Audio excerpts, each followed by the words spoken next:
Hai nakama, yuk Mimin akan ajak kalian untuk membahas 5 karakter yang sebenarnya bisa mencapai harta One Piece setelah Roger. Menemukan Love-Tale itu sulit, terutama di era Luffy, di mana satu rod poneglyph penunjuk jalan mendadak hilang.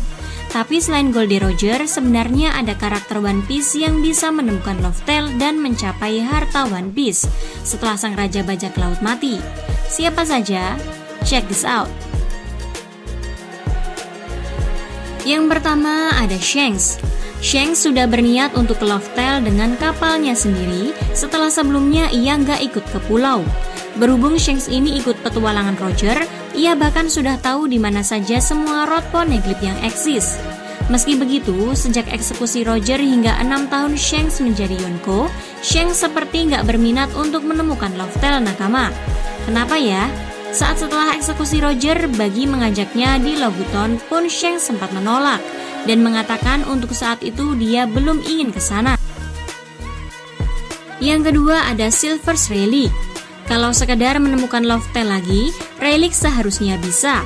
Tapi ia seperti memutuskan pensiun sekarang dan lebih suka menghabiskan waktunya di Sabaody. Kenapa begitu ya? Ya, sepertinya sih kelompok bajak laut Roger terlalu cepat sampai ke Love-Tale. Sekarang Rayleigh sudah tua. Dia mungkin mempercayakan mimpi Roger ke generasi yang lebih muda, seperti Luffy yang telah dia latih. Yang ketiga ada Whitebeard. Whitebeard ini kasus menarik. Roger sudah menawarkan dia lokasi Love-Tale. Selain itu, sebagai manusia terkuat di dunia, Whitebeard bisa mengumpulkan sendiri rod poneglyph jika ia mau. Nekomamushi dan Inuarashi juga pernah jadi anak buahnya. Sementara itu, Kozuki Oden dianggapnya sebagai saudara. Mereka pasti mau memberikan petunjuk rod poneglyph ke Whitebeard bila Whitebeard meminta. Namun menjadi Raja Bajak Laut bukanlah impian Whitebeard. Jadi ia nggak pernah mencari Love-Tale. Meski begitu, ia tahu One Piece itu ada dan mengungkapnya ke dunia sebelum dia mati. Lanjut yang keempat ada Monkey D. Luffy. Berhubung Luffy ini tokoh utama, cepat atau lambat dia pasti bakal sampai ke Love-Tale. Namun di One Piece Stampede, Luffy sebenarnya menemukan Eternal Post ke Love-Tale yang bisa membuat dia sekalian melewatkan Wano serta mencari rod poneglyph yang hilang kalau dia mau.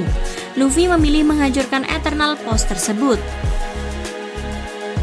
Dan yang terakhir ada Big Mom. Big Mom ini kasus unik sebenarnya. Dia sudah punya satu rod poneglyph sejak Roger masih hidup. Namun lebih dari 2 dekade berlalu dan upayanya nggak ada perkembangan berarti. Saat kita lihat dia di Whole Cake Island, Big Mom bahkan belum bisa membedah isi rod poneglyph koleksinya. Ia masih melatih Puding untuk membaca isi tulisan tersebut. Padahal berhubung Big Mom ini begitu kuat, dia sebenarnya bisa saja menyerbu Wano, Zou, dan bahkan mengambil rod poneglyph dari Fishman Island sebelum rod poneglyph itu hilang. Itulah 5 karakter One Piece yang sebenarnya bisa menemukan Love-Tale. Dari 5 ini, tampaknya Luffy yang nantinya akan mencapai Love-Tale dan memahami apa itu harta One Piece. Bagaimana menurut kalian? Sampaikan di kolom komentar ya nakama. See ya!